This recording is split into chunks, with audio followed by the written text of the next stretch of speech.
En l'année 25, alors qu'un menuisier de 30 ans enseignait dans les ruelles poussiéreuses de Judée, à l'opposé du monde, des millions et des millions de Chinois trouvaient la mort dans la plus meurtrière guerre civile de l'histoire ancienne. C'est l'année où Rome a commencé son déclin progressif de l'intérieur, où le Mexique érigeait des pyramides plus imposantes que celles d'Égypte, et où 4 puissances majeures détenaient 80% de la richesse mondiale. C'est le récit de l'année que les livres d'histoire souhaitent passer sous silence. L'année où la civilisation antique a péri et a été à jamais métamorphosée. Pourquoi l'année 25 après JC est-elle considérée comme l'année de rupture la plus tumultueuse de l'histoire ancienne? Visualisez ceci. À cet instant même, l'humanité avait accompli des exploits qu'elle ne parviendrait plus à égaler avant la révolution industrielle. Des métropoles d'1 million d'habitants étaient en effervescence sur 3 continents. Des chemins carrossables s'étendaient de l'Écosse au Sahara, de l'Espagne à la Syrie. Les forces romaines avaient la capacité de rassembler 400 000 troupes en l'espace de quelques mois, un accomplissement logistique que même Napoléon n'a pas réussi à dépasser. Mais voici ce qui est effrayant. Toute cette magnificence était sur le point de se désintégrer. Ce n'est pas à cause d'invasions barbares ou de catastrophes naturelles, mais plutôt à cause de quelque chose de bien plus terrifiant. L'ambition humaine avait atteint un point d'ébullition à l'échelle mondiale. En Chine, la population avait connu une baisse dramatique passant de 60 millions à moins de 20 millions en seulement 20 ans. À Rome, l'empereur le plus puissant de la planète pourrissait dans son palais, rongé par la haine et la paranoïa. En Judée, un homme destiné à marquer l'histoire à jamais se mêlait aux pécheurs, ignorant qu'il serait crucifié dans moins de 10 ans. Ce que l'on ne te révèle pas forcément dans les cours d'histoire, c'est que l'année 25 après JC n'était pas qu'une simple année supplémentaire sur le calendrier. Ce lieu a été le centre d'une tempête parfaite de violence, de changement et de synchronicité irréalisable. De l'Inde au Mexique, de l'Éthiopie à l'Allemagne, une transformation se produisait dans la conscience collective de l'humanité.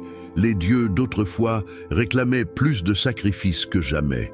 Dans leur désespoir de subsister, les empires se faisaient de plus en plus cruels. Et à travers ce désordre, des personnalités se faisaient jour, promettant la rédemption, bien que cela implique la mort de millions d'individus. Ce n'est pas uniquement un documentaire portant sur l'histoire ancienne. C'est la révélation de la raison pour laquelle ton monde, le monde contemporain, existe comme tu le perçois. Car chaque régime politique, chaque croyance dominante, chaque organisation de pouvoir influent sur votre existence en 2024 puise ses origines dans des événements survenus il y a précisément 2 millénaires. Préparez-vous à explorer l'année que tout le monde souhaite que vous oubliez. Comment réagiriez-vous si je vous révélais que la représentation du monde que l'on vous a présenté à l'école est une tromperie destinée à vous faire penser que la civilisation a pris naissance en Europe? La carte authentique de l'an 25 après JC exposerait une réalité si surprenante qu'elle pourrait transformer à jamais votre vision de l'histoire. Car en cette année, 4 superpuissances exerçaient une domination sur la Terre avec une efficacité qui donnerait à l'ONU l'apparence d'un club de jardinage. Pour commencer sur une note glaçante, l'Empire romain avait autorité sur environ 60 à 70 millions de personnes, allant des brumes de la Bretagne jusqu'au désert d'Égypte. Mais voici l'intrigue.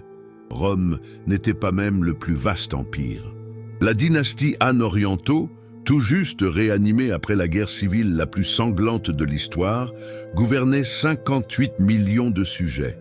L'Empire parthe, cet adversaire de Rome dont on ne vous a jamais informé en cours, s'étendait de l'Euphrate jusqu'à l'Indus.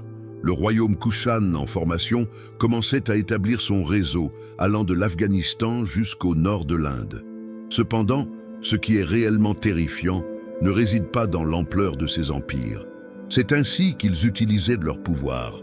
Ces 4 géants avaient la main mise sur 80% de la richesse mondiale, englobant 80% de l'or, de l'argent, des esclaves et des voies commerciales. Le surplus du monde, soit ce 20% qui reste, était vu comme barbare, primitifs ou même qualifiés de non-humains. Et voici l'aspect que les historiens contemporains ont tendance à négliger. Ces empires ne se limitaient pas au commerce mutuel.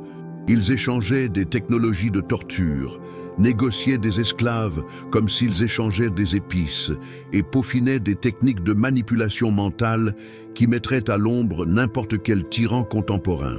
Les cartes de Time Maps et l'Atlas d'Histoire mondiale révèlent quelque chose de plus dérangeant encore, l'existence de corridors de mort reliant ces empires. La route de la soie n'acheminait pas uniquement de la soie et des épices. C'était une voie de propagation des maladies, un système de traite d'êtres humains, un conduit de diffusion des pratiques romaines de crucifixion vers l'Est et des tortures chinoises vers l'Ouest. Les commerçants qui sillonneraient ces routes ne se contentaient pas de transporter des marchandises. Ils véhiculaient également les germes de pandémies destinés à faucher des millions d'existences dans les siècles à venir. Et alors que ces empires s'amusaient à jouer avec la vie de centaines de millions d'individus, dans l'obscurité de cette carte se cachaient des civilisations que l'histoire officielle a cherché à effacer. Teotihuacan, situé au Mexique, était déjà plus vaste que la majorité des cités européennes. Le royaume d'Aksum en Éthiopie entretenait un commerce équitable avec l'Inde et Rome. Les Mayas édifiaient des observatoires astronomiques plus exacts que tout ce qui était présent en Europe. Toutefois, tous, sans exception, possédaient une caractéristique terrifiante. En l'an 25 de notre ère, le besoin de sang humain sur les autels sacrificiels avait atteint des dimensions industrielles. L'Antiquité ne se caractérisait pas uniquement par sa cruauté. C'était invariablement génocidaire, et ça allait se détériorer encore beaucoup plus. Est-il possible qu'un pays subisse la perte de 60% de sa population et considère cela comme une victoire? En l'an 25 en Chine, non seulement c'était réalisable, mais c'était aussi salué comme la résurgence d'un empire. Pourtant, entamons ce récit depuis le commencement de ce cauchemar, car les événements récents dans l'Empire du Milieu font paraître toute guerre moderne comme une simple querelle d'école. Wang Mang, l'usurpateur qui avait conquis le pouvoir impérial 15 ans auparavant, venait d'être exécuté de la manière la plus cruelle possible. Ce n'était pas une mise en œuvre soignée. La population furieuse ne s'est pas contentée de le tuer. Elle a également démembré son corps, sectionné sa tête en morceaux, et comme le rapportent les archives historiques du Hanshu, certains citoyens ont consommé des parties de son cadavre. Sa langue a été tranchée et mise à découvert. Ses yeux ont été extirpés et donnés aux chiens. Et ce n'était pas de la barbarie dépourvue de sens, c'était un message. Un message rédigé avec du sang et des viscères stipulait « C'est ce qui arrive à ceux qui osent défier le mandat du ciel ». Cependant, Wang Mang n'était que l'amuse-bouche du festin de sang qui a englouti la Chine. La guerre civile, qui s'est conclue par son décès, avait fait chuter la population de 60 millions à seulement 20 millions d'individus. Réfléchissez à ceci, 40 millions de décès. Ce n'est pas dû à une épidémie, ce n'est pas dû à un désastre naturel, mais plutôt en raison de la simple barbarie humaine. Les dossiers relatent des cités totalement métamorphosées en sépultures, de fleuves obstrués par des corps, et de cas attestés de cannibalisme à grande échelle lorsque les troupes encerclaient les citadelles, forçant les résidents à se repaître les uns des autres pour subsister. C'est au cœur de cette tourmente que Liu Xiu a fait surface, et qui adoptera plus tard le nom impérial de Guangwu. Et c'est à ce moment-là que l'histoire prend un tournant vraiment sombre. Guangwu n'était pas simplement un autre chef militaire. C'était un prodige de la propagande qui ferait pâlir d'envie n'importe quel dictateur contemporain. Il se présenta comme la réincarnation d'un ancien dieu de la guerre. Il a propagé de fausses prédictions, le présentant comme le Messie prévu. Quand il prenait des villes adverses, il faisait exécuter tous les chefs tout en épargnant clairement les soldats ordinaires, projetant de la sorte une image de clémence divine. C'était une méthode que Mao Zedong s'apprêterait à reproduire presque exactement 1900 ans plus tard. La réalité était nettement plus sanglante. À Kunyang, Guangwu a ordonné que les détenus soient inhumés vivants dans des fosses communes. À Luoyang, il fit pendre les têtes de 10 000 adversaires sur des perches avant de les incinérer sur un immense bûcher comme offrande à ses ancêtres. Quand Chengdu capitula sans combat, espérant une certaine clémence, Guangwu autorisa ses soldats à piller et à commettre des massacres pendant 3 jours. Selon les historiens contemporains, on estime que 10 000 autres individus ont perdu la vie après avoir capitulé. Le message était limpide. La miséricorde n'était destinée qu'à ceux qui se pliaient entièrement, et même dans ce cas, c'était un privilège, non un droit. Comment convertir le génocide en expression artistique? Guangwu détenait la solution, et sa méthode était tellement efficace qu'elle a établi les fondations de 2 millénaires d'autocratie en Chine. Pour saisir la génie pervers de cet individu, il nous faut explorer les recoins les plus obscurs de sa psyché. Lucio n'était pas un simple conquérant. C'était un architecte d'âme. Son premier chef-d'œuvre en matière de manipulation a été son propre mariage. Il a contracté mariage avec Guo Shengtong, non pas par passion, mais strictement pour des raisons politiques. Elle lui a fourni des unions essentielles avec de forts clans du Nord. Ils ont eu une descendance de 5 enfants. Cependant, une fois son pouvoir renforcé, Guangwu dévoila sa véritable essence. Il avait développé des sentiments pour Yin Liwa, une femme provenant d'un milieu modeste, et avait pris la décision de la faire impératrice. La difficulté résidait dans le fait que Guo Shengtong tenait déjà ce rôle, et que son fils aîné était le successeur légitime. Ce qui a suivi était une campagne de terreur psychologique digne d'examen. Guangwu ne pouvait pas simplement éliminer Guo, cela le ferait paraître comme un despote. Plutôt que ça, il a mis en scène une série d'incidents pour donner l'impression qu'elle était mentalement instable. Il a corrompu des valets pour qu'ils rapportent des conduites étranges. Il a produit des preuves qu'elle pratiquait la sorcellerie. Quand le prince héritier Liu Jiang essaya de protéger sa mère, Guangwu l'accusa alors de conspirer. Le prince, qui n'avait que 15 ans, a été forcé à se donner la mort. La mère a subi une dégradation et a été condamnée à la réclusion à perpétuité. Yin Liwa a été couronnée impératrice et son fils a été désigné comme le nouvel héritier, tout réalisé avec un sourire paternel. La peur véritable que suscitait Guangwu ne tenait pas tant à sa cruauté individuelle qu'à la façon dont il a instauré une terreur systématique. Il a mis en place le système des accompagnateurs, dans lequel les fils de nobles susceptibles de se rebeller étaient déconduits à la capitale sous le prétexte d'être des étudiants. En vérité, ce sont des otages habilement camouflés. Les jeunes disparaissaient dès que leurs parents montraient la moindre trace de déloyauté. Il n'y avait pas de mise à mort publique, ils disparaissaient tout simplement. Une notification officielle était transmise aux parents, les informant que leur enfant avait subitement contracté une maladie et avait été incinéré pour des motifs de santé. Son chef-d'œuvre a été l'amnistie du sourire céleste. Après chaque campagne sévère, Guangwu se présentait personnellement devant les rescapés, affichant un sourire amical et proclamait une grâce universelle. Les pardonnés versaient des larmes de gratitude, touchaient le sol avec leur front et promettaient une loyauté sans fin. Ce qu'ils ignoraient, c'est que leur nom figurait sur des listes confidentielles. Tout descendant démontrant de l'ambition serait désigné pour des incidents, opportunément. Des générations entières ont été privées de toute vie politique avant même leur naissance. Ban Gu, l'historien qui a écrit environ 50 ans plus tard, l'a qualifié de restaurateur bienveillant. Cependant, si vous parvenez à décrypter les signes de l'historiographie ancienne chinoise, la vérité se révèle entre les lignes. Des expressions telles que « il a pacifié le royaume » insinuent des tueries de masse. « Il a harmonisé les provinces » se traduit par des déportations à grande échelle. L'expression « il cultivait la vertu » signifie qu'il a maîtrisé l'art de faire aimer leurs tortionnaires par les victimes. Quand Guangwu est décédé en l'année 57, la Chine a sincèrement versé des larmes pour lui. Il avait accompli l'impossible, instauré le syndrome de Stockholm à l'échelle d'un pays entier. Son héritage persisterait pendant 2000 ans, instruisant chaque souverain suivant que le véritable pouvoir ne se trouve pas dans l'épée, mais dans le sourire qu'il a brandi. Que se produit-il quand l'individu le plus puissant de la planète déteste chaque instant de sa vie?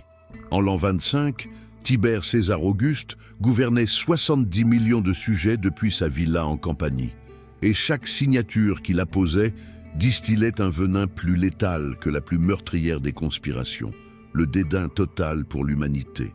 À 66 ans, Tibère n'était pas qu'un empereur, c'était un corps en décomposition qui avait percé le mystère le plus sinistre du pouvoir. Plus on en possède, plus on perçoit l'essence corrompue de ceux qui nous entourent. L'odeur de décomposition avait commencé à se répandre 2 ans avant, suite au décès de son fils Drusus. Les historiens du passé chuchotent de poison, attribué à Séjan, le préfet prétorien qui était devenu l'ombre véritable du pouvoir. Cependant, Tibère était au courant de la réalité, qui était bien plus terrible qu'un quelconque complot. Drusus avait perdu la vie à cause des excès de sa propre existence débauchée. Vin, femmes et festins qui s'étiraient sur plusieurs jours. Son fils à lui avait été dévoré par la décadence de Rome. Et si son successeur avait atteint un tel niveau de déclin, quel espoir demeurait alors pour l'Empire?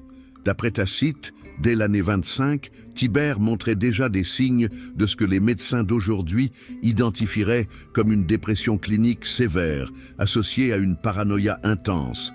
Cependant, il y avait un élément supplémentaire, quelque chose que les historiens romains n'avaient osé qu'effleurer. L'empereur était atteint d'une maladie cutanée qui le défigurait progressivement. Selon Suétone, il est décrit comme ayant des ulcères purulents sur le visage, recouverts de cataplasmes nauséabonds. Selon Pline, il s'abstenait de se montrer en public car son apparence suscitait l'aversion. Il ne s'agissait pas seulement d'un empereur en mauvaise santé. Il incarnait physiquement un empire qui se décomposait de l'intérieur. Son échange de cette année-là, conservé de façon parcellaire, dévoile un esprit brillant rongé par le nihilisme le plus total. Le Sénat est un groupe de moutons qui feignent d'être des loups, a-t-il noté dans une correspondance adressée à un gouverneur provincial. Ils me font des compliments tout en souhaitant ma mort. Je les déteste pour leur couardise, mais je les mépriserais encore plus s'ils avaient le cran d'agir. Tibère se levait chaque matin confronté à des comptes rendus de trahison, qu'elles soient réelles ou fantasmées. Sa réaction était systématiquement identique. Un sourire discret, accompagné d'instructions de vigilance, sans aucune initiative. Je préférais les voir se vautrer dans leurs propres mensonges avant de les anéantir. Cependant, le véritable effroi de l'année 25 ne provenait pas des intrigues que Tibère déjoua, mais plutôt de celles qu'il permit de prospérer. Il avait déjà pris la décision de se retirer à Capri, cette île fortifiée où il pourrait s'adonner à des plaisirs si dépravés qu'il ferait vomir Caligula. On murmure à propos d'enfants provenant de toutes les régions, de bassins où il se baignait dénudé sous le regard de l'empereur et d'amusements sexuels alliant jouissance et tourment.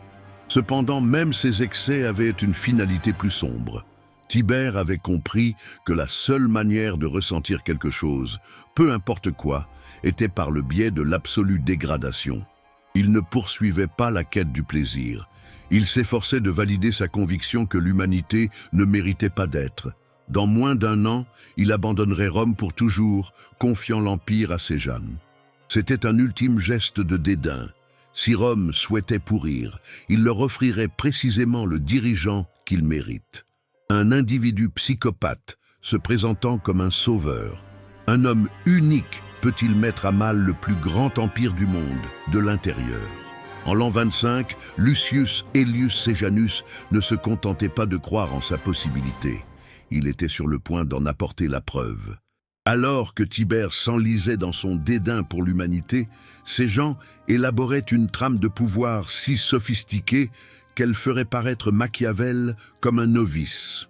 Toutefois, pour saisir comment un simple cavalerie a frôlé le chemin vers l'Empire, nous devons plonger dans les tréfonds du pouvoir romain. Séjan a commencé son ascension de la manière la plus romaine qui soit, en se livrant à la prostitution.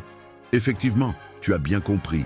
Avant d'exercer la fonction de préfet du prétoire, le jeune Séjan entretenait une liaison avec Marcus Gavius Apicius, le gourmet le plus fortuné et le plus débauché de Rome. Apicius l'a initié dans les cercles les plus fermés de la haute société romaine, où Séjanus a assimilé une leçon essentielle. À Rome, tout se monnaie, et il se tenait prêt à débourser ou à faire débourser en fonction de ses intérêts. Son charme physique n'était qu'un autre instrument, tout comme son épée ou son intelligence, et il s'en est servi avec la minutie d'un chirurgien. En l'an 25, Séjan avait renforcé un pouvoir que nul préfet prétorien n'avait osé envisager auparavant. Il avait persuadé Tibère de regrouper toutes les cohortes prétoriennes en un unique camp à la périphérie de Rome. Formellement, la raison était l'efficacité administrative. En fait, il avait constitué une armée privée de 9000 combattants d'élite qui n'obéissaient qu'à ses ordres. Les sénateurs avaient à traverser ce camp chaque matin en route pour le forum, un moyen visuel de rappeler qui était véritablement aux commandes. Séjanus veillait à se trouver à l'entrée, accueillant chaleureusement chaque personne, gravant leurs traits dans sa mémoire, notant leur vulnérabilité et leur mystère. Cependant, son chef-d'œuvre de manigance fut sa relation avec Livie, la belle-fille de Tibère. Ce n'était pas de l'amour, mais un pur calcul. Livilla lui servait de passerelle pour entrer dans la famille impériale. Ils l'avaient fait ensemble, empoisonnant Drusus, le fils de Tibère, en l'année 23. Le poison avait été administré progressivement sur une période de plusieurs mois, afin de donner l'illusion d'une maladie naturelle. Séjanus offre son soutien public à Tibère suite à sa perte, tout en concoctant en secret la prochaine manœuvre. Épouser Livie et revendiquer le trône par voie de parenté. C'était un plan sans faute, sauf pour un petit détail. Il a miné la paranoïa vieillissante de Tibère. Le génie diabolique de Séjan se révélait à travers son réseau d'informateurs. Il a mis en place un réseau d'informateurs qui donnait à la Stasi l'apparence d'un club de lecture. N'importe quel citoyen avait la possibilité d'accuser un autre de trahison. Et si l'affaire aboutissait à une condamnation, celui qui avait déposé la plainte recevait un quart des biens du condamné. Rome s'est transformée en une cité où les femmes dénonçaient leurs conjoints, les enfants leurs parents et les esclaves leurs maîtres. Une parole mal prononcée durant un repas pouvait être synonyme de mort. Séjan n'avait pas besoin d'agents secrets qualifiés. Il a fait de chaque Romain un espion éventuel.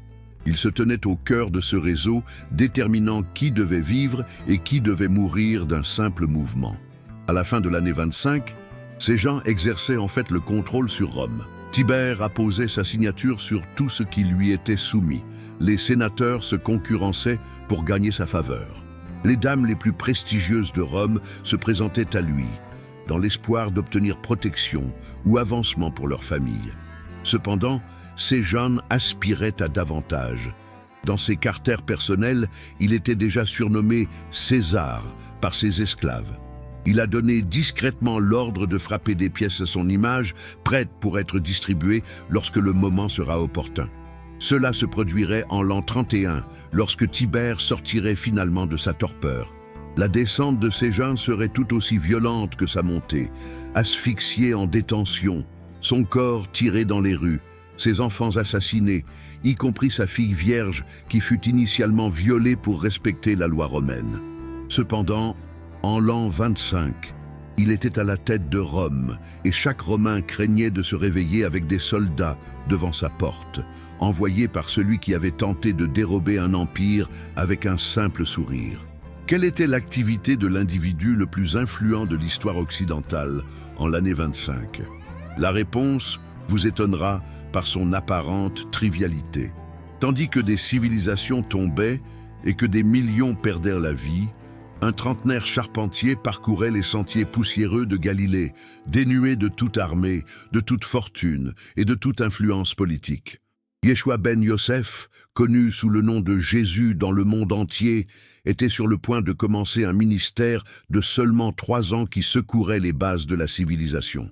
Cependant, en l'an 25, il n'était qu'un autre juif marginal dans une province négligeable d'un empire qui le voyait comme inférieur à rien. En l'an 25, La Judée était comme une poudrière prête à exploser à tout moment. Hérode Antipas dirigeait la Galilée avec une poigne de fer et un esprit perturbé, se concentrant sur l'édification de cités hellénistiques alors que son peuple dépérissait de faim en s'acquittant d'impôts. Au temple de Jérusalem, les Sadducéens complices engageaient la vente d'animaux destinés au sacrifice à des tarifs exagérés, faisant de la demeure de Yahvé un lieu d'exploitation marchande. Les pharisiens discutaient du nombre de pas autorisés le samedi, tout en négligeant la détresse des foules. Et dans les grottes de Qumran, les Esséniens rédigeaient des prophéties apocalyptiques concernant un messie guerrier qui anéantirait Rome avec une force divine. Dans ce désordre, Jésus avait déjà reçu le baptême de Jean le Baptiste, ce prophète ascétique qui se nourrissait d'insectes et critiquait le tétrarque pour avoir pris sa belle-sœur en mariage. Le baptême a marqué un tournant, mais ce qui est arrivé par la suite l'a été encore plus. Jésus s'est éclipsé dans le désert pour 40 jours. Les évangiles évoquent des tentations diaboliques, mais les historiens proposent une perspective plus terre-à-terre. Il devait choisir entre la voie des zélotes radicaux ou créer quelque chose de totalement inédit. La décision qu'il a prise altérerait l'ordre mondial, mais personne n'aurait pu le prévoir en l'an 25. Ce qui est le plus fascinant, c'est ce que Jésus ne faisait pas. Je n'embauchais pas de soldats, je ne collectionnais pas d'armes, je ne conspirais pas avec les nantis et les influents. Plutôt que cela, il conversait avec des prostituées, partageait un repas avec des percepteurs d'impôts et avait des contacts avec des lépreux. Dans une société qui valorisait l'innocence rituelle, il enfreignait constamment cette norme. Dans une société en attente d'un sauveur triomphant, il prêchait l'amour pour les adversaires. C'était une stratégie tellement radicale que même ses disciples à venir ne parviendraient pas à la comprendre entièrement. Voici cependant le tournant le plus sombre. Les manuscrits de la mer morte, trouvés en 1947, indiquent que les Esséniens de Qumran auraient pu connaître Jésus et l'auraient repoussé. Ils espéraient un maître de justice qui dirigerait une guerre sainte contre Rome et les Juifs corrompus. Pour eux, Jésus, avec son discours d'amour et de rémission, était une déception, possiblement même un faux prophète. Imaginez l'ironie. La communauté judéenne la plus fervente et rigoureuse, observant le futur instigateur du christianisme et déclarant « ce n'est pas assez radical ». Ce charpentier écarté serait crucifié en moins de 10 ans. En l'espace de moins de 3 siècles, son message dominerait le même empire qui a ordonné son exécution. Cependant, en l'an 25, il n'était qu'une personne sans importance, diffusant des notions périlleuses auprès de personnes sans valeur. En tout cas, c'est ce que tout le monde pensait. Quels sont les points communs entre la crucifixion romaine et le lingshi chinois? Ces deux pratiques dépassaient largement le cadre de simples exécutions. Elles constituaient des techniques de terreur destinées à anéantir non seulement le corps, mais aussi l'essence même des civilisations conquises. En l'an 25, Rome et la Chine, bien qu'éloignées de plusieurs milliers de kilomètres, avaient toutes deux abouti à des conclusions similaires sur le contrôle social. Les ressemblances sont si marquées que les historiens contemporains choisissent de les examiner individuellement. Mais nous allons établir les connexions que personne ne souhaite faire. Entamons notre sujet avec la crucifixion, ce véritable chef-d'œuvre de cruauté romaine qui, dès l'an 25, était perfectionné depuis 2 siècles. Il ne s'agissait pas simplement de crucifier quelqu'un. C'était une symphonie de souffrances minutieusement orchestrée jusqu'au moindre détail. Tout d'abord, le flagellé était un fouet constitué de boules en métal et d'os, destiné à déchirer des bandes de chair. Par ailleurs, la couronne d'épines représentait plus qu'une simple humiliation. Les épines d'acacia, mesurant de 5 à 7 cm, s'enfonçaient dans le cuir chevelu, densément innervé. Les clous ne perforèrent pas les paumes, elles se déchiraient. Ils traversaient entre les os du poignet, détruisant le nerf médian et occasionnant une souffrance qui n'a pas de nom dans aucune langue. L'issue fatale survenait par asphyxie progressive lorsque les jambes ne parvenaient plus à remonter pour obtenir de l'air. Cela pouvait prendre des jours. De l'autre côté du globe, les Chinois avaient mis au point le lingshi, la mort par 1000 coupures. Ce n'étaient pas des coupes choisies au hasard, cependant. C'était une procédure médicale inversée, nécessitant des connaissances approfondies en anatomie de la part du bourreau. Cela débutait par des entailles peu profondes, dans des zones non essentielles, progressant graduellement en profondeur. Le but était de garder la victime consciente aussi longtemps que possible. On utilisait des herbes coagulantes pour prévenir une hémorragie rapide.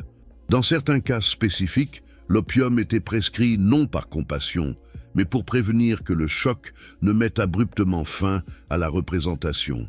Les dossiers mentionnent des exécutions s'étalant sur 3 jours, avec une victime qui restait consciente jusqu'à quasiment la dernière minute. Les ressemblances ne se limitent pas à la brutalité physique. Ces exécutions étaient mises en scène par les 2 empires comme un spectacle public. À Rome, les crucifixions étaient exécutées le long des routes principales, à la hauteur où passaient les regards. Le message était explicite. Voilà ce qui t'attend si tu te rebelles contre Rome. En Chine, le lynchi était réalisé sur des lieux publics avec une assistance requise. Les enfants étaient spécifiquement conduits afin qu'ils imprègnent dans leur mémoire le coup de la révolte. Ces 2 empires avaient compris que le véritable pouvoir ne résidait pas dans l'art de tuer, mais dans la capacité à rendre la mort si terrifiante que l'éventualité même de celle-ci paralyse des masses entières. Ce qui est le plus troublant, c'est le commerce clandestin des savoirs. Malgré le faible contact direct officiel entre Rome et la Chine, les commerçants de la route de la soie ont transporté bien plus que des produits. On trouve des récits allusifs de experts en interrogation, romains œuvrant pour des chefs militaires chinois, ainsi que de médecins chinois instruisant les bourreaux parthes sur des méthodes d'allongement de la douleur. En l'an 25, il y avait une organisation internationale dédiée à l'horreur, un regroupement informel de bourreaux partageant des avancées dans le domaine de l'extermination d'êtres humains. Et voici le secret le plus ténébreux. Les 2 empires employaient le même genre de victimes pour affiner leurs méthodes. Avant de recourir à la crucifixion dans les provinces en révolte, les Romains avaient fait des expériences avec des esclaves gaulois et germains. Avant d'appliquer le lynchi aux criminels chinois, les Chinois l'ont perfectionné sur des prisonniers vietnamiens et coréens. Il y avait un marché noir d'esclaves, spécifiquement pour fournir de la matière d'entraînement aux bourreaux en apprentissage. Les vendeurs qui proposaient de la soie et des épices sur les marchés d'Antioche et de Luoyang étaient aussi ceux qui, lors de ventes nocturnes, mettaient aux enchères des êtres humains, le seul critère étant la quantité de souffrance qu'ils pouvaient supporter avant leur décès. L'année 25 n'a pas simplement été une période marquée par l'interaction entre différents empires. C'est à cette époque que la cruauté de l'homme s'est étendue à l'échelle mondiale, établissant les fondements de 2 millénaires d'horreur systématique qui atteindraient leur apogée industriel au XXe siècle. Pourquoi l'empire qui a fait trembler Rome durant 7 siècles est-il si rarement cité dans les livres d'histoire occidentale? En l'an 25, alors que la paranoïa de Tibère s'intensifiait et que Séjanus tissait ses intrigues, le roi Artaban II de Parthie tenait les rênes d'un empire qui s'étendait de l'Euphrate à l'Indus. Un empire si colossal qu'il avait infligé tant d'humiliations à Rome que les historiens romains choisissaient de sous-estimer sa grandeur. Mais la réalité est beaucoup plus désagréable. La Parthie était à la hauteur de Rome sur le plan terrestre. Dans de nombreux aspects, elle la surpassait. Selon la propagande romaine, Artaban II était un barbare couronné. Mais ce n'était pas la réalité. C'était un homme politique astucieux qui avait su traverser une guerre civile sanglante pour atteindre le trône. À l'inverse des empereurs romains qui se reposaient sur la force militaire, Artaban dirigeait grâce à un système élaboré de satrapes semi-autonomes, chacun possédant ses propres forces armées et ressources financières. On pourrait qualifier ce système de féodal, selon les historiens contemporains, bien qu'il se révèle en réalité plus raffiné. Un empire décentralisé capable de faire face aux invasions et aux révoltes locales sans sombrer dans le chaos. Rome avait besoin d'une gestion parfaite depuis le centre. tandis que la Parthie pouvait se permettre de perdre la moitié de son territoire et continuer à exister. Rome avait moins peur de l'armée parthe en tant que telle que de sa méthode de guerre. Les cataphractes parthes étaient des chars vivants, des cavaliers et des chevaux revêtus d'armures en écailles capables de briser les formations de l'infanterie romaine. Cependant, ce sont les archers montés qui causaient des tourments aux généraux romains. Le tir de partie, qui consiste à tirer tout en se retirant à toute vitesse, avait anéanti des légions entières. En 53 avant JC, à Carès, une armée parthe de moindre effectif a anéanti 20 000 Romains. En l'an 25, les aigles légionnaires capturés décoraient toujours les temples de Ctésiphon, une preuve incessante que Rome était susceptible d'être battue. Cependant, la peur que la Parthie suscitait à Rome dépassait les simples considérations militaires. Les Parthes avaient perfectionné des formes de guerre psychologiques qui faisaient paraître les tactiques romaines primitives.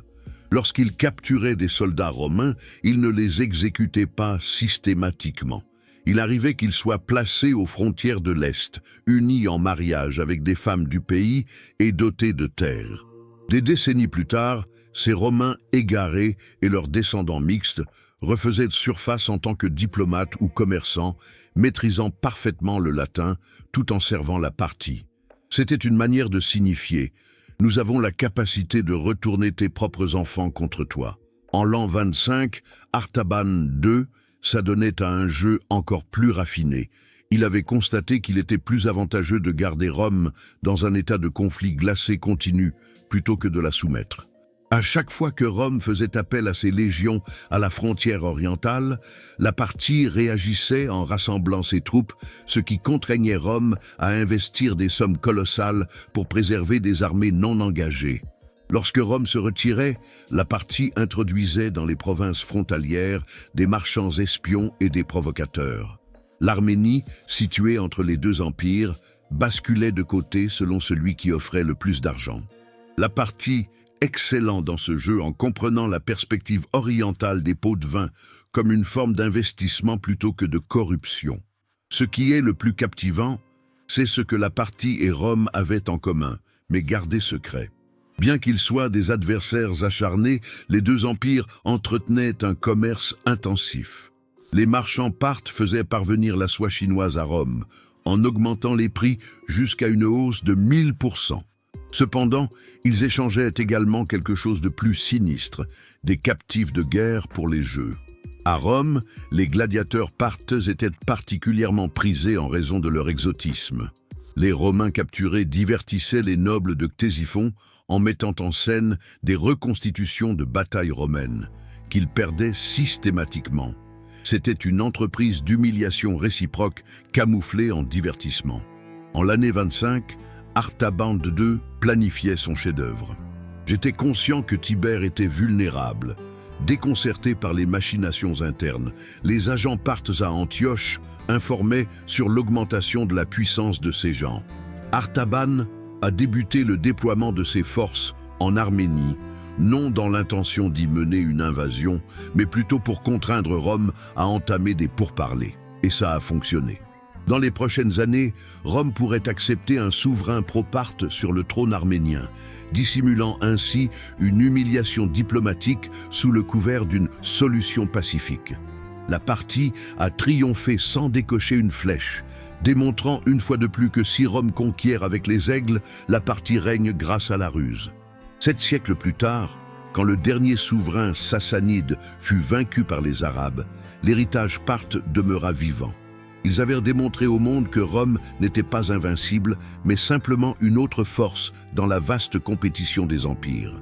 Étiez-vous conscient qu'alors que Rome faisait étalage de sa magnificence, un empire en Inde commerçait sur un pied d'égalité avec Rome, la Chine et la Perse, mais qui a été presque entièrement gommé des annales de l'histoire occidentale?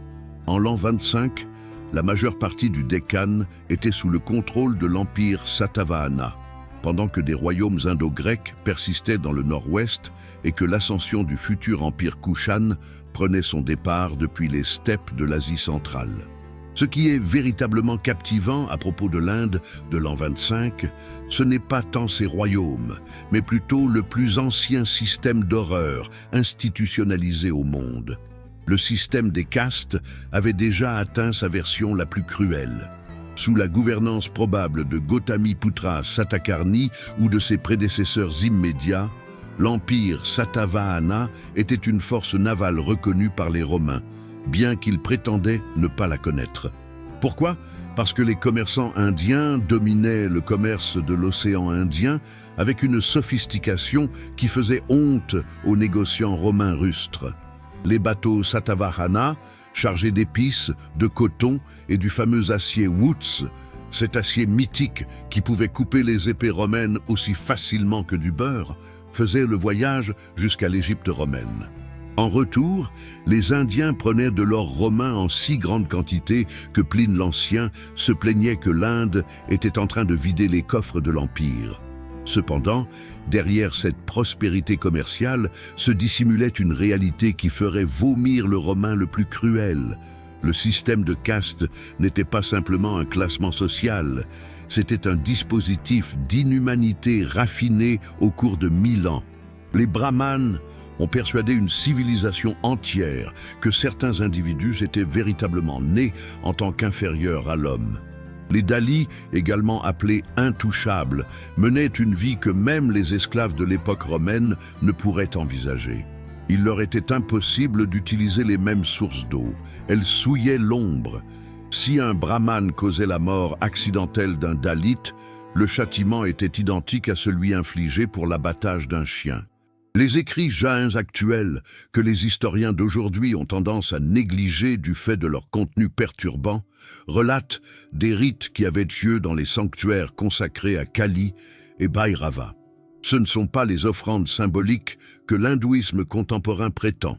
Il s'agissait de rituels lors desquels les mlechas, étrangers, et les chandalas, intouchables, étaient offerts en sacrifice alors qu'ils étaient encore vivants. Bien qu'il ait été élaboré ultérieurement, le Kalika Purana conserve des coutumes qui datent de cette période. Il explique que le sang humain devait constamment s'écouler sur certains autels afin de prévenir l'apocalypse.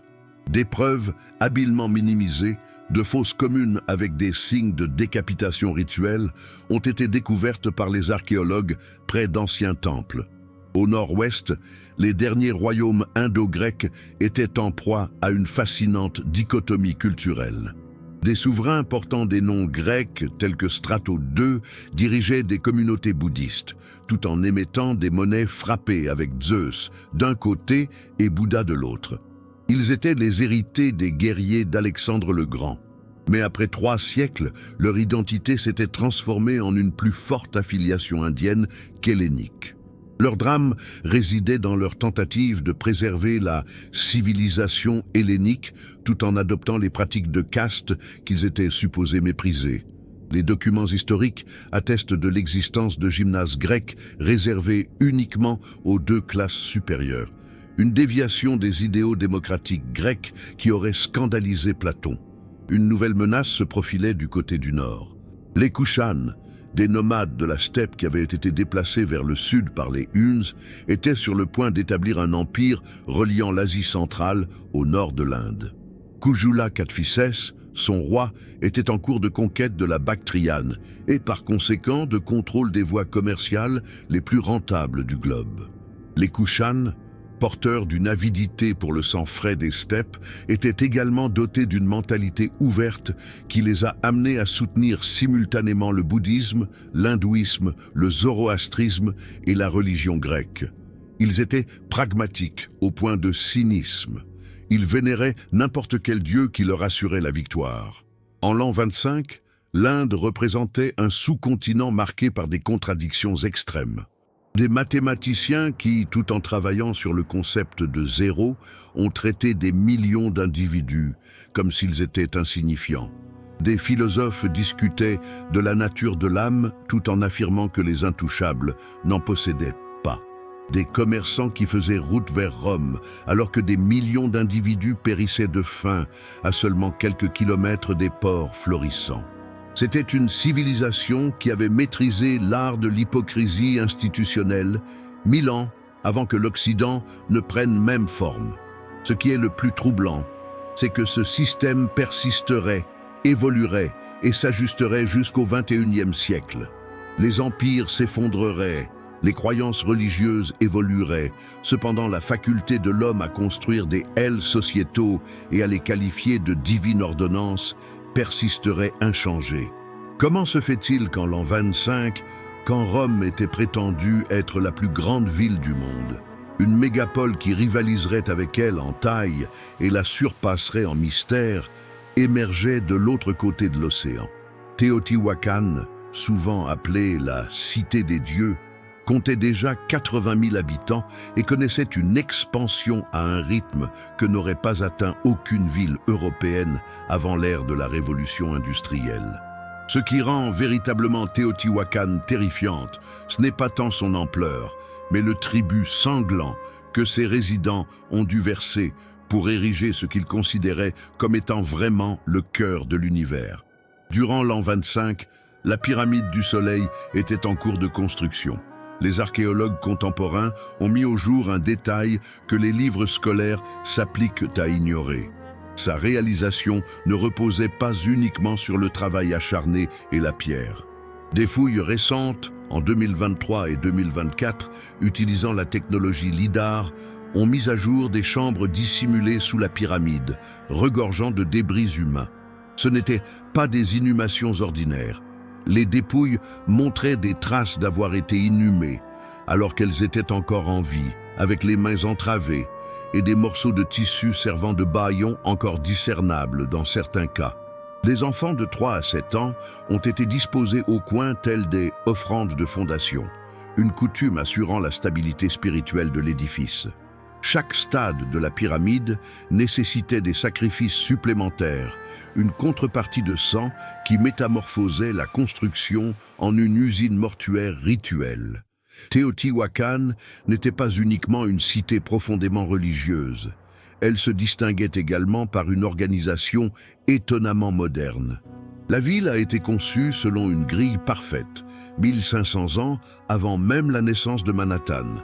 Des quartiers ethniques abritaient des communautés de Zapotèques, de Mayas et d'autres groupes, mais pas en tant que citoyens sur un pied d'égalité. L'analyse des isotopes présents dans les os indique des régimes alimentaires très différents. Les membres de l'élite de Téotihuacan avaient une alimentation riche en protéines animales, tandis que les ouvriers migrants se contentaient de maïs et de haricots pour survivre. C'était une forme d'apartheid nutritionnel qui tenait les classes inférieures assez faibles pour éviter toute révolte, tout en étant suffisamment robustes pour travailler. La silhouette de l'avenue des Morts, nom qu'elle porterait plus tard selon les Aztèques, prenait déjà forme en l'an 25. Cependant, les Aztèques ne se rendaient pas compte à quel point ils avaient raison. Des découvertes récentes ont démontré que toute la rue était un réseau de drainage sophistiqué, élaboré spécifiquement pour diriger le sang. Pas d'eau de pluie, que du sang. Les études chimiques des sédiments mettent en évidence de fortes concentrations d'hémoglobine humaine. Les prêtres avaient métamorphosé l'architecture en instrument de sacrifice à grande échelle. Durant les cérémonies de grande envergure, le sang de centaines d'individus s'écoulait à travers des canaux, prévus à cet effet, métamorphosant l'avenue principale en un fleuve rouge que les adeptes étaient tenus de traverser à pieds nus, s'imprégnant ainsi littéralement de la mort. Ce qui était le plus déconcertant à Téotihuacan, ce n'était pas la brutalité en tant que telle, mais plutôt sa mise en industrialisation. Les fresques récemment déterrées révèlent ce qui ne peut être qualifié que de lignes d'assemblage sacrificielles. Les victimes étaient gérées avec une compétence qui annonçait les abattoirs contemporains, dépouillés, ornés de motifs distinctifs selon leur fin prévue. Un cœur pour le soleil, une décapitation pour la lune, un démembrement pour la terre, puis transférés à travers des étapes où divers prêtres spécialisés exécutaient leur partie du rituel. Un prêtre retirait le cœur, un autre collectait le sang, tandis qu'un troisième préparait la peau destinée aux prêtres qui l'emploieraient dans des danses à venir. Rien n'était perdu. Et voici l'aspect le plus terrifiant. Teotihuacan était une théocratie anonyme. À l'opposé de Rome et de la Chine, qui ont connu des empereurs et des dynasties respectivement, nous n'avons pas identifié un seul nom de chef téotihuacano. Aucune statue de roi n'est présente. Aucun glyphe ne porte de noms individuels. Le pouvoir se caractérisait par son anonymat, son institutionnalité et sa terrible impersonnalité. Des preuves ont été découvertes par les archéologues, attestant d'un conseil composé de 4 prêtres-gouverneurs qui exerçaient le pouvoir de manière rotative. Cependant, leurs identités étaient effacées rituellement lorsqu'ils prenaient leurs fonctions. Ce étaient des représentations divines, pas des êtres humains. Cette anonymisation du pouvoir autorisait des atrocités que même les tyrans les plus cruels pourraient hésiter à donner l'ordre s'ils devaient être exposés. En l'an 25, Teotihuacan diffusait déjà son vénération de la mort à travers l'ensemble de la Mésoamérique. L'obsidienne extraite de ces gisements a été découverte du Guatemala jusqu'à l'Arizona, mais elle ne servait pas uniquement à la fabrication d'outils. C'était l'outil sacré du sacrifice, et chaque exemplaire exporté contenait les directives rituelles pour son usage correct. La cité ne faisait pas la conquête par les armées. Elle colonisait les consciences avec sa religion de mort industrialisée. Lorsque Teotihuacan s'effondrerait finalement au 7e siècle, son héritage de sacrifices systématisés continuerait d'exister. Comparativement, les Aztèques, ces amateurs, auraient à peine pu égaler le rendement mortel que Teotihuacan avait maîtrisé en l'an 25, à une époque où Rome ignorait même son existence. Que se produit-il quand une civilisation entière fonde son existence sur l'assurance mathématique que l'univers est un cycle éternel de destruction? En l'an 25, les Mayas de la période préclassique tardive n'étaient pas seulement convaincus de la fin du monde. Ils avaient déterminé la date précise avec une exactitude qui ferait trembler tout astronome contemporain. Ce qui était véritablement terrifiant, ce n'est pas tant leur prédiction de fin du monde, mais plutôt les actions qu'ils étaient prêts à entreprendre pour la retarder. El Mirador, la cité maya que les conquistadors espagnols n'ont pas réussi à découvrir parce qu'elle avait déjà été engloutie par la jungle, était une ville en l'an 25 qui surpassait tous les centres urbains européens. La pyramide de la Danta, qui s'élève à 72 mètres, possédait un volume plus grand que celui de la célèbre grande pyramide de Khéops. Cependant, à la différence des sépultures égyptiennes, celle-ci était un dispositif mortel en activité. Les archéologues ont découvert des réseaux de drainage au sommet élaborés précisément pour diriger d'innombrables litres de sang. Pas de gouttes cérémonielles, des flots déferlant d'escaliers en cascade de rouge pendant les solstices, lorsque les Mayas pensaient que le soleil était sur le point de mourir et nécessitait du sang humain pour se renouveler. Une stèle fraîchement trouvée en 2024, datant approximativement de l'an 25 après JC, avec une marge d'erreur de 50 ans, dévoile quelque chose qui a dérangé les spécialistes des Mayas. Un acte de sacrifice à grande échelle impliquant des enfants qui ne concorde avec aucun phénomène astronomique identifié. Les images présentent des lignes de petits corps, âgés d'à peine 4 ou 5 ans, dont la poitrine est ouverte et le cœur fait défaut. Ce qui est dérangeant, c'est l'inscription. Elle évoque « nourrir l'erreur dans le temps ». Les Mayas avaient détecté une discordance dans leurs calculs astronomiques, un écart de quelques minutes qui, avec le temps, pourrait s'étirer sur plusieurs jours. Sa réponse a consisté à tenter de réajuster le temps en utilisant du sang d'enfant, comme si l'univers était un mécanisme nécessitant une lubrification. En l'an 25, les Mayas habitaient un monde régi par la terreur des mathématiques. Chaque chiffre était associé à une divinité. Chaque opération mathématique engendrait une répercussion cosmique. Une erreur dans le calendrier ne représentait pas uniquement un dysfonctionnement administratif. C'était une brèche dans la réalité susceptible d'anéantir le monde. Les Ajkins, ces prêtres astronomes, détenaient une capacité qu'aucun empereur romain n'aurait pu envisager.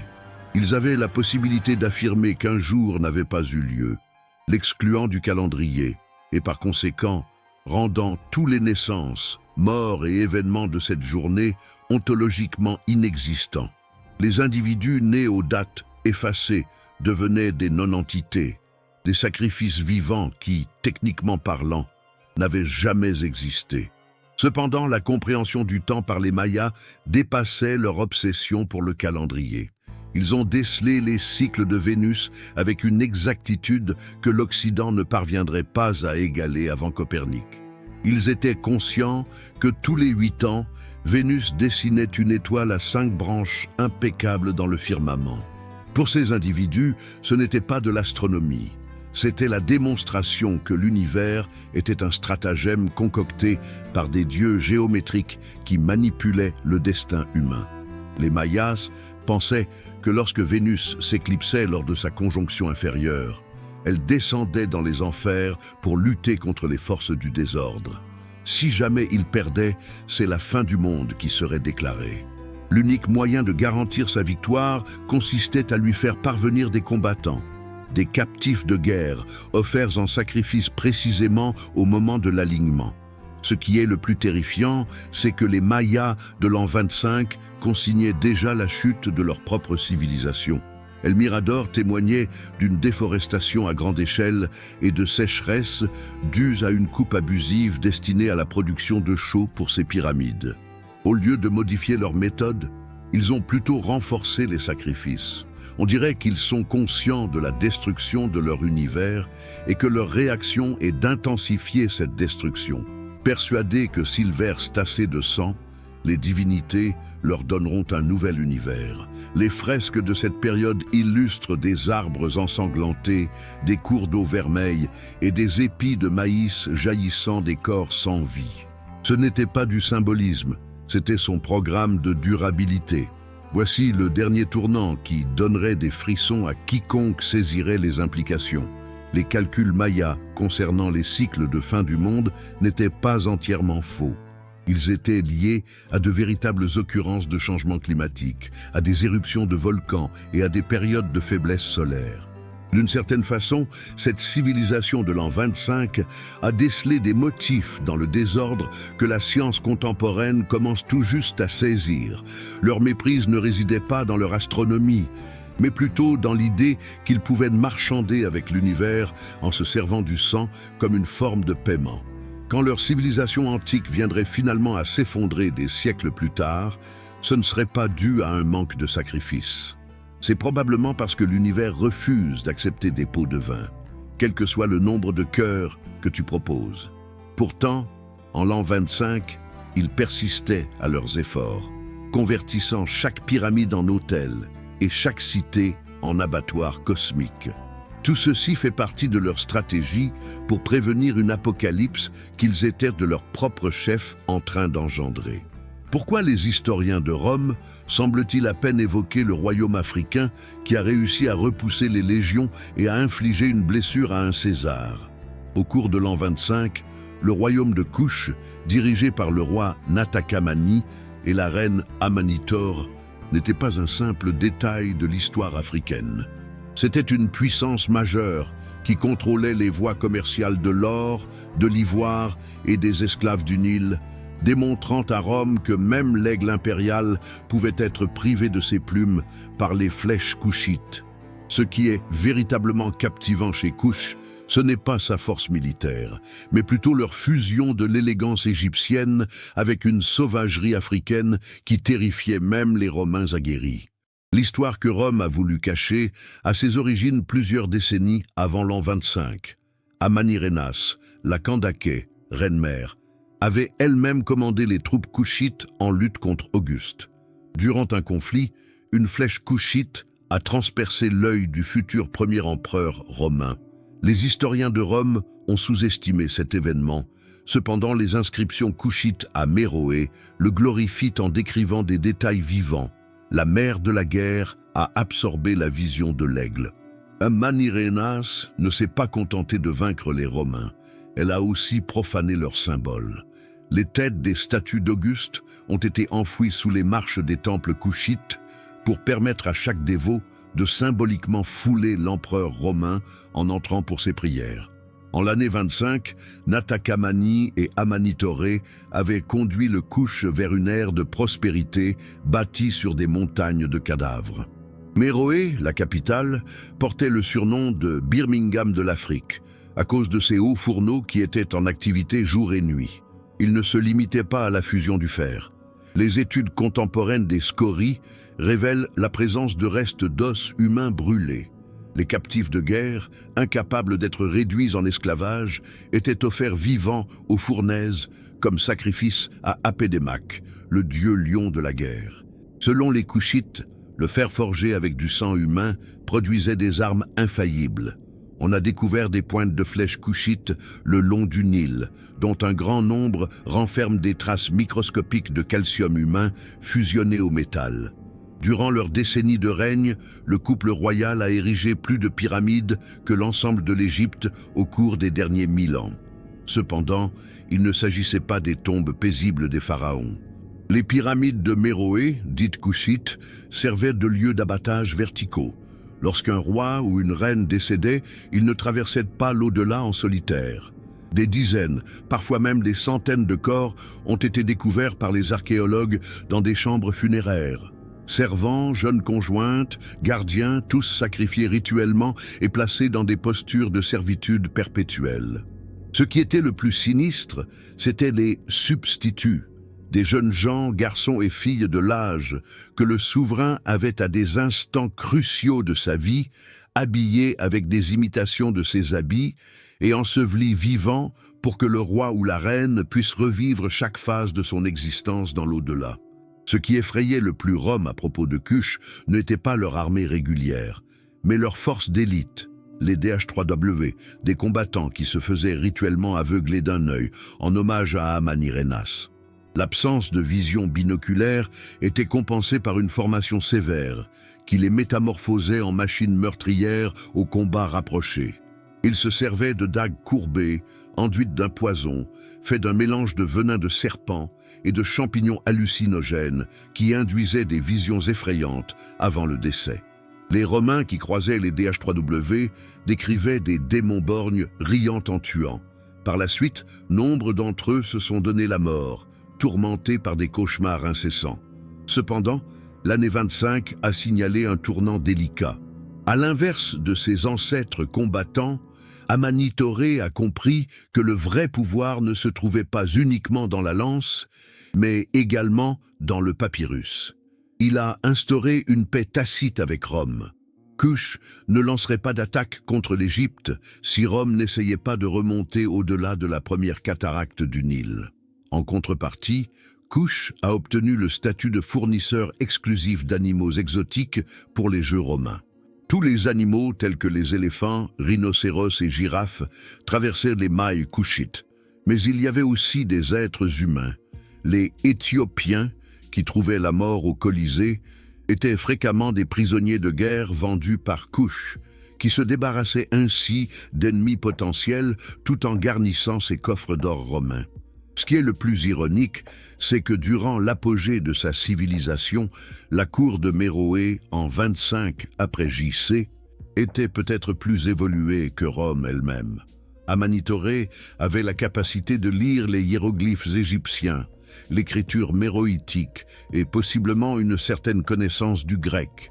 Il dirigeait des astronomes qui calculaient les éclipses et des architectes qui édifiaient des palais équipés de systèmes de refroidissement par évaporation.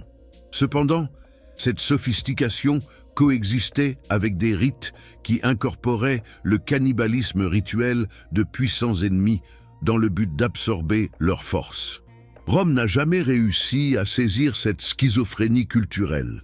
Comment la même souveraine capable d'écrire de la poésie pouvait-elle donner l'ordre de faire écorcher vifs des ambassadeurs ennemis? Quand le royaume de Kush finit par être vaincu par les Aksumites au IVe siècle, ce n'était pas dû à une défaite militaire, mais plutôt à un effondrement écologique engendré par des siècles de déforestation pour alimenter ses fours. Cependant, vers l'an 25, le royaume de Kush était à son sommet, démontrant que Rome n'était pas invincible. Ce royaume africain a prouvé que la couleur de la peau ne dictait pas la capacité à bâtir des empires. et que civilisation et barbarie pouvaient non seulement coexister, mais aussi s'entraider pour bâtir quelque chose de beau et d'effrayant simultanément. Les pyramides de Méroé demeurent toujours debout. Elles sont moins imposantes que celles de Gizeh, mais plus nombreuses, et chacune témoignant d'un royaume que Rome préférait oublier. Ce souvenir signifiait reconnaître la complexité et l'obscurité du monde antique, bien plus grande que tout historien romain ne souhaitait l'admettre. Que pourrait expliquer la fuite des légions romaines, ces redoutables forces militaires qui ont dominé le monde méditerranéen vers le Rhin et leur incapacité à le franchir de nouveau? En l'an 25, la vérité était dissimulée dans les bois denses à l'est du grand fleuve. Les tribus germaniques n'étaient pas seulement des barbares, contrairement à ce que prétendait la propagande romaine. C'était un horrible rêve lovecraftien, peuplé de cultes guerriers, qui avait métamorphosé la guerre en une expérience sacrée et le cannibalisme rituel en un sacrement. Et le plus grave pour Rome, c'est qu'ils avaient récemment prouvé, tout juste 16 ans auparavant, qu'ils pouvaient non seulement battre les légions, mais aussi les effacer de la réalité. Arminius, le chérusque qui a détruit 3 légions entières lors de la bataille de la forêt de Teutobourg en l'an 9, vivait encore en 25, même s'il a été tué par ses compatriotes en 21. Sa triomphe n'était pas uniquement militaire, il était aussi spirituel. Ce n'est pas seulement 20 000 Romains qui ont péri, ils ont été rituels systématiquement offerts en sacrifice aux dieux germaniques dans le cadre de cérémonies s'étalant sur plusieurs semaines. Les archéologues contemporains ont localisé les sites de bataille et leurs découvertes ont été minutieusement minimisées. Des crânes fixés sur des piquets créant des allées rituelles, des os avec des traces de morsures humaines, des autels de fortune où les centurions étaient dépouillés vivants pendant que leurs troupes étaient contraintes d'assister. En l'an 25, les Germains ne possédaient pas la structure étatique de Rome ou de la Chine, cependant ils avaient une qualité plus redoutable, une culture guerrière où la mort violente était non seulement anticipée, mais convoitée. Les enfants étaient préparés dès leur 7e année, non pas pour survivre à la guerre, mais pour chercher une mort honorable. Les individus qui décédaient de vieillesse étaient inhumés la face contre terre, stigmatisés comme des couards pour l'éternité. Ceux qui périssaient au combat étaient accueillis au Valhalla, à condition qu'ils aient succombé armés. Cela conduisait à des spectacles grotesques où des combattants grièvement blessés imploraient qu'on leur mette une épée entre les mains déjà rigides. Cependant, ce qui effrayait réellement les Romains, c'était le Berserker Gang, également connu sous le nom de Voix de l'ours. Les berserkers n'étaient pas uniquement des combattants acharnés. Ils étaient des hommes ayant dépassé une frontière psychologique où il n'existait plus de retour possible. Au moyen d'une association de champignons psychotropes, sans doute l'Amanita muscaria, de cérémonies de souffrance auto-imposées et d'endoctrinement psychologique intensif, ces combattants atteignaient des états dans lesquels la douleur leur était insensible. Ils ne parvenaient pas à différencier leurs compagnons de leurs adversaires et faisaient preuve d'une puissance surhumaine. Les chroniques romaines décrivent des berserkers qui, à main nue, décapitaient leurs ennemis, détruisaient les boucliers en les mordant et persistaient dans le combat malgré des lances plantées dans leur torse. Ce qui était le plus dérangeant, c'était son rituel après la bataille. Selon les croyances germaniques, manger la chair de leurs adversaires valeureux permettait de leur transférer leur courage. Ce n'était pas un acte de cannibalisme motivé par la faim, mais un sacrement. Le cœur était destiné aux combattants qui avaient éliminé l'adversaire, le foie pour le leader militaire. De manière étonnante, les yeux étaient asséchés et utilisés en tant qu'amulette. Tacite, bien qu'il écrive des décennies plus tard et s'appuie sur les récits de survivants, fait mention que certains Germains avaient une préférence pour la viande romaine par rapport à celle d'autres adversaires en raison de la peur qui la rendait plus tendre. C'est une ligne que les historiens contemporains ont tendance à considérer comme de la propagande. Cependant, les découvertes archéologiques indiquent une réalité plus sombre. Les femmes allemandes ne faisaient pas simplement office de spectatrices passives. Les Vélédas, prophétesses combattantes, conduisaient des rites qui feraient rougir de jalousie les bacchantes romaines. Durant les combats, Elles se positionnaient derrière les lignes allemandes, dénudées et maculées de sang menstruel, proférant des imprécations destinées à déstabiliser psychologiquement l'adversaire.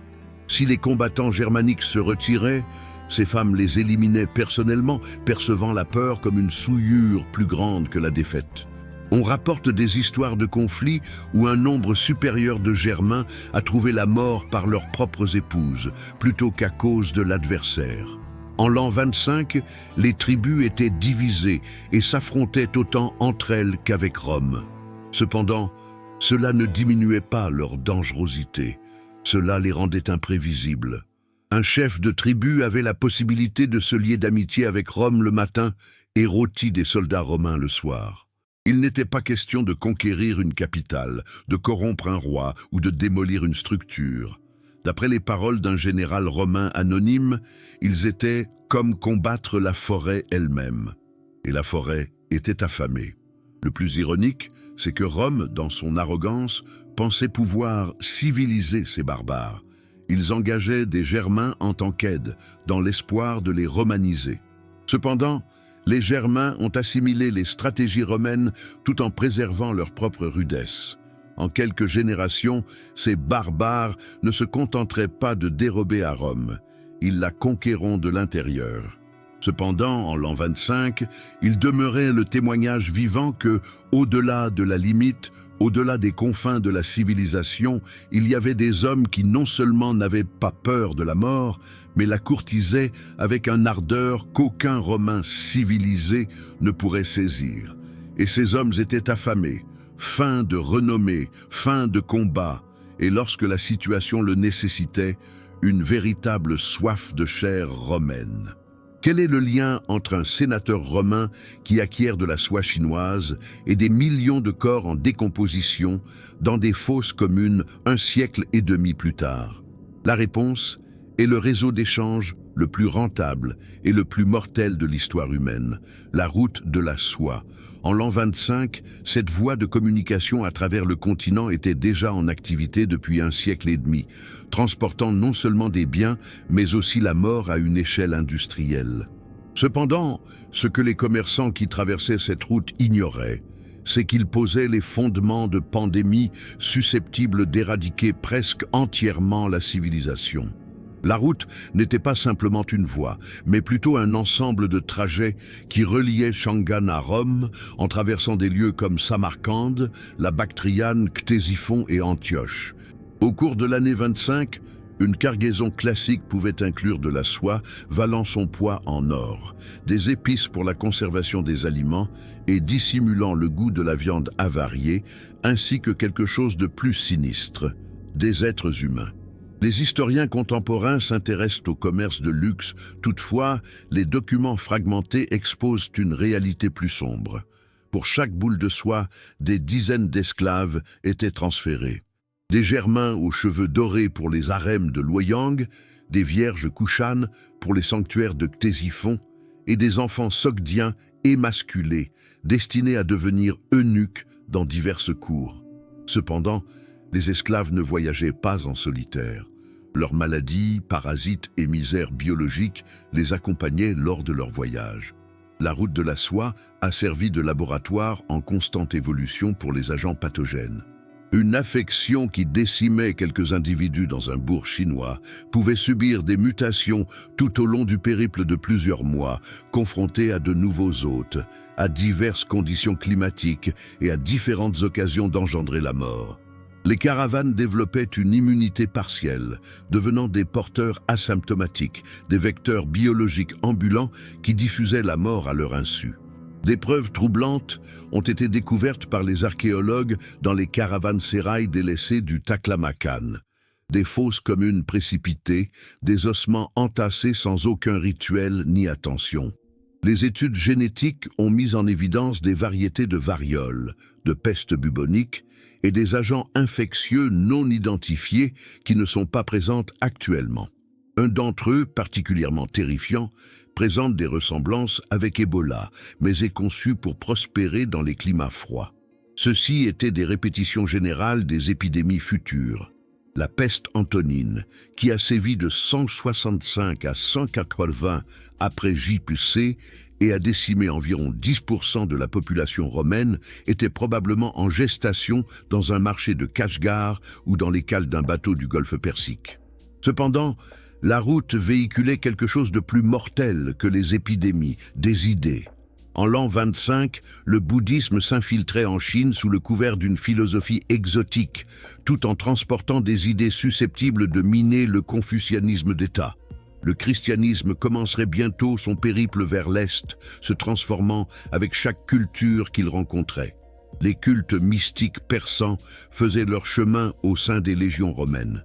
Et avec ces cultes, se déplaçaient leurs extrémistes, leurs fervents, leurs orateurs apocalyptiques qui trouvèrent des auditoires réceptifs dans chaque cité frappée par le désespoir du commerce déraciné. Le côté le plus sombre de la route résidait dans son économie de dépendance.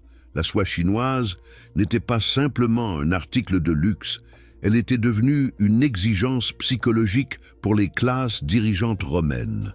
Selon Pline l'Ancien, Rome expédierait chaque année 100 millions de sesterces vers l'Orient, épuisant ainsi les réserves d'or de l'Empire. Cependant, les Chinois ont fait une découverte encore plus alarmante. Les Romains étaient disposés à débourser n'importe quel tarif. De ce fait, les prix continuaient de grimper, poussant Rome vers des conquêtes toujours plus désespérées pour subvenir à son dépendance au luxe oriental. C'était l'économie de la drogue à l'époque antique, où la soie servait de substitut à la cocaïne, et des empires tout entiers étaient comme des toxicomanes. Les marchands qui sillonnisaient la route en l'an 25 n'étaient pas de simples vendeurs, ils étaient des agents de changement civilisationnel. Les Sogdiens, ces experts en commerce en Asie centrale, maintenaient des systèmes de renseignement qui pouvaient rivaliser avec n'importe quel service d'espionnage contemporain. Un commerçant sogdien aurait pu vous informer sur le coût du blé à Alexandrie, les déplacements militaires le long du Danube et les ragots de la cour impériale des Han, tout en écoulant des perles provenant du golfe Persique. Ils écoulaient ces informations aux meilleurs enchérisseurs, perturbant les royaumes grâce à des ragots aussi efficacement que d'autres l'auraient fait avec des troupes. Et dans les cités oasis de la route, Khotan, Koucha, Turfan, prospérait une culture mixte qui contredisait toutes les classifications. Bouddhistes vénérant des divinités grecques, des chrétiens nestoriens qui s'adonnaient à la méditation taoïste, des manichéens qui synchronisaient tout dans une perspective dualiste où la route elle-même devenait le théâtre du combat entre la lumière et les ténèbres. Ils avaient raison. Effectivement, la route de la soie représentait un conflit entre les forces du lien humain et celles de l'anéantissement mutuel. En l'an 25, la destruction prévalait.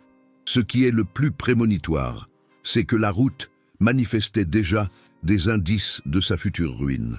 Le surpâturage était la cause de l'avancée de la désertification dans les villes oasis. Les Huns nomades mettaient une pression en provenance du nord, précédant les invasions qui viendraient déchirer la route.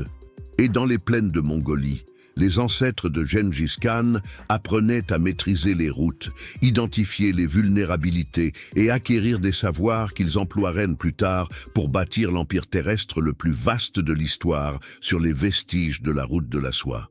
Cependant, en l'an 25, la route pulsait au tempo d'une existence trépidante. Des convois de 1000 chameaux effectuaient la traversée du Pamir.